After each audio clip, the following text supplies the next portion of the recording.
Bore da, Matthew Mathias fan hyn. Ac beth ni'n mynd i wneud heddi, ni'n mynd i creu gwefan yn defnyddio Notepad. Nawr mae llawer o dulliau gwahanol gallwn ni defnyddio i creu gwefan, ond dwi sy'n defnyddio techneg yma achos mae'n dangos i ni sut mae tags a HTML yn gweithio. Nawr, i wneud hyn, dwi wedi agor fyny Notepad, ac dyma Notepad fan hyn. A beth dwi wedi wneud? Dwi wedi mynd i File, a wedyn Save As, a dwi wedi safio fe o dan gwefan.html tu fewn i ffolder dwi wedi creu, gwefan. Okay? Nawr, dyma ffordd i ni ddechrau bant. Nawr, mae y we wedi cael ei creu allan o HTML, ac mae HTML yn cael ei creu mas o tagiau. So, i creu tag, mae angen i creu bracket pointy hyn, dyna beth fi'n galw nhw, a wedyn teipio mewn HTML. Ac ar gyfer mwyafrif o'r tagiau yma, mae angen i chi wedyn cau y tag. So fi'n cau y tag, fi'n gwasgu blind slice HTML. Nawr, beth dwi'n mynd i gwneud, dwi'n mynd i clicio fan hyn a rhoi lle, achos bydd cod ein gwefan ni i gyd yn eistedd tu fewn y tagiau yma. Nawr, peth nesaf dwi'n mynd i gwneud ydy dwi'n mynd i teipio mewn head. Okay? Ac dyma ble chi'n rhoi y cod ar gyfer y we i ddarganfod eich gwefan chi, a'r cod ble chi ddim eisiau pethau sydd i ymddangos ar y dudalen i fod. So, fi'n agor head a fi'n cau y tag head. Nawr, pob beth sy'n cael ei rhoi yn y tag head, dwi ddim yn mynd i ymddangos ar ein tudalen ni. Ond un beth sydd angen i rhoi yn y tag head hyn yw'r title yr wefan. So'r title y wefan ydy gwefan MM. Okay, a bydd angen chi rhoi title eich gwefan chi, ac nawr dwi'n mynd i cau y tag na fan hyn. Okay? Chi'n gallu gweld eto, dwi'n cau y tag trwy gwasgu blind slice, a wedi teipio'r tag mewn eto. Nawr, os dwi'n mynd lawr nawr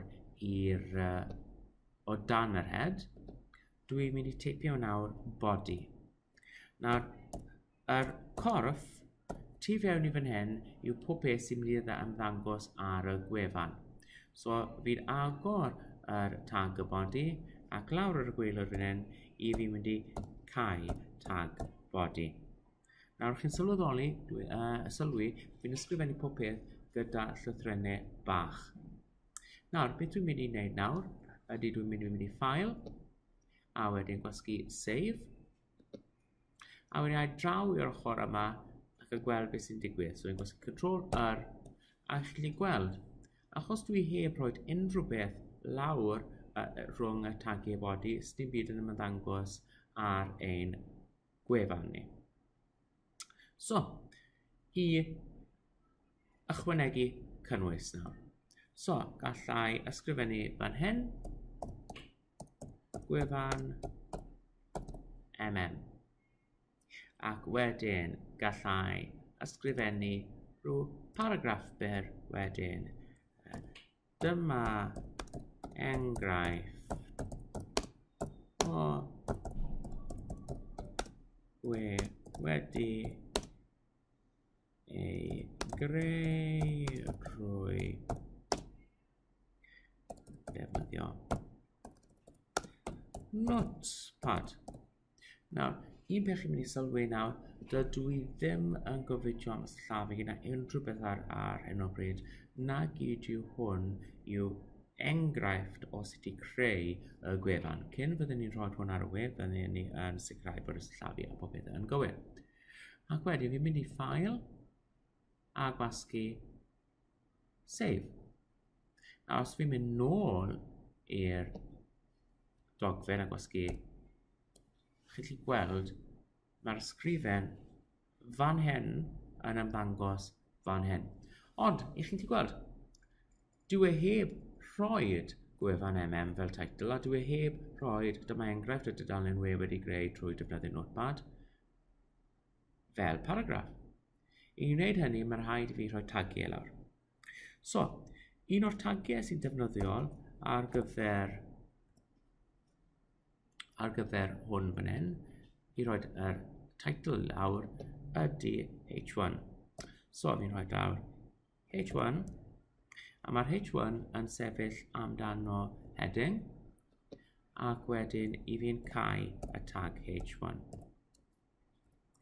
Ac am y paragraff, dwi'n mynd i teipio lawr P, a wedyn fi'n mynd i gorffen y paragraff na wedyn gyda P hefyd. So, dan y frawddeg fan hyn, fi'n mynd i ysgrifennu cau y paragraff.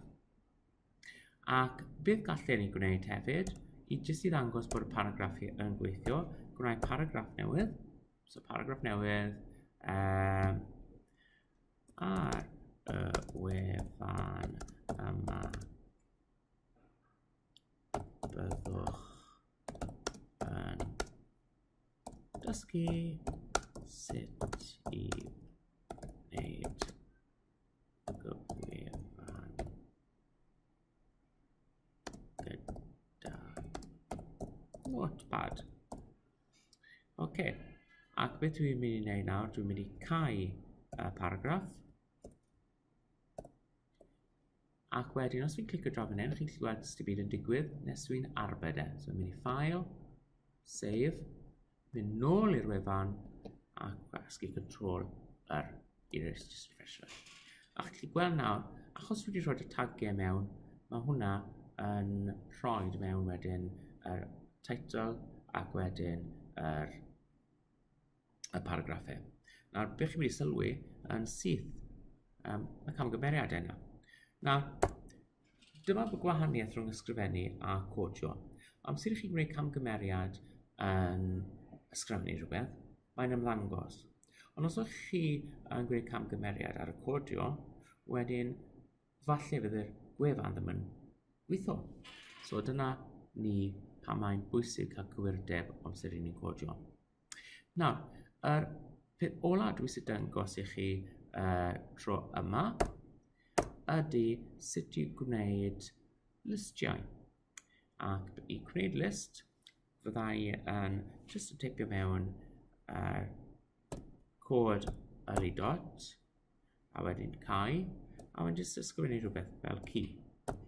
A wedyn gallai cau y list na trwy ysgrifennu dot, a wedyn cau y ffron bach. A wedyn gallai ni'n gwneud un arall wedyn, digon hawdd, just creu y tag ar gyfer y list, a tipio mewn cath. A wedyn cau y tag, a wedyn ai lan fan hyn, a wedyn ysgrifennau save, dewis ei save, a'i nôl at y dudalen, a wedyn gallai just gwasgu Control i refresher. A chi'n gweld, fi'n gallu creu list. Na, ni wedi dysgu hyd yn hyn sut i defnyddio'r H1s, sut i wneud paragraffau, sut i gwneud list syml, ond fi'n mynd i orffen o dan y teitl. Dwi'n mynd i ysgrifennu HR. A mae HR yn mynd i rhoi llinell i ni. Mae HR yn sefyll am horizontal line. So, fi'n mynd i fan hyn a gwasgu save. A draw fan hyn wedyn, a gwasgu controller eto, a chi'n gallu gweld mae wedi rhoi llinell mewn i ni. Nawr, beth i ni'n mynd i wneud nesaf, i ni'n mynd i dangos i chi sut roi'r lliw ar y dudalen ac wedyn sut i rhoi cysylltiadau mewn.